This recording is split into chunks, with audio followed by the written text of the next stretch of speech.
Hi hello welcome to my channel. Dosa series లో day 13. ఇవాళ instant గా హెల్దీగా గోధుమ పిండితో దోశలు ఎలా చేసుకోవాలో చూపిస్తాను.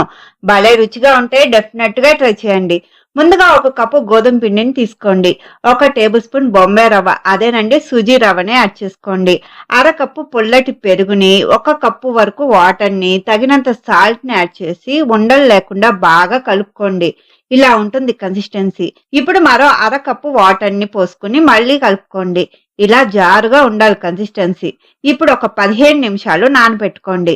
15 నిమిషాల తర్వాత పావు టీ స్పూన్ వంట సోడాని యాడ్ చేసి పైన కొంచెం వాటర్ని యాడ్ చేయండి. అప్పుడే సోడా బాగా కలుస్తుంది. ఇప్పుడు బాగా కలుపుకోండి ఒక 2 నిమిషాలు. కొంచెం చిక్కగా అవుతుంది బ్యాటర్ కన్సిస్టెన్సీ. ఇప్పుడు వేడి దోశ ప్యాన్ మీద పిండిని యాడ్ చేసి ఈవెన్ గా అంతా స్ప్రెడ్ చేసుకోండి. చూడండి ఎంత బాగా పులిసినట్టుగా హోల్స్ వచ్చాయో దోశకి. ఇప్పుడు కొంచెం ఆయిల్ ని సెంటర్ లో, సైడ్స్ లో యాడ్ చేయండి. క్రిస్పీగా అయ్యే వరకు ఫ్రై చేసుకోండి మీడియం ఫ్లేమ్ లో. ఇలా కలర్ చేంజ్ అయ్యాక తీసి మరొక సైడ్ కి తిప్పుకోండి. 1/2 నిమిషం ఫ్రై చేసుకుని తీసి సర్వ్ చేసుకోవడమే. చూడండి కలర్ కూడా ఎంత బాగా వచ్చిందో. నెక్స్ట్ దోశ వేసేటప్పుడు ఇలా ఒకసారి టిష్యూ పేపర్ తో ప్యాన్ ని క్లీన్ చేసుకుని వేసుకుంటే దోశలు పర్ఫెక్ట్ గా వస్తాయి. ఇవి వేడిగా ఉన్నప్పుడే తినండి. అప్పుడే క్రిస్పీగా ఉంటాయి. చల్లారాక సాఫ్ట్ గా అయిపోతాయి. మరి మీరు కూడా ట్రై చేసి మీకు ఎలా వచ్చాయో నాకు కామెంట్స్ లో చెప్పండి. Thank you for watching.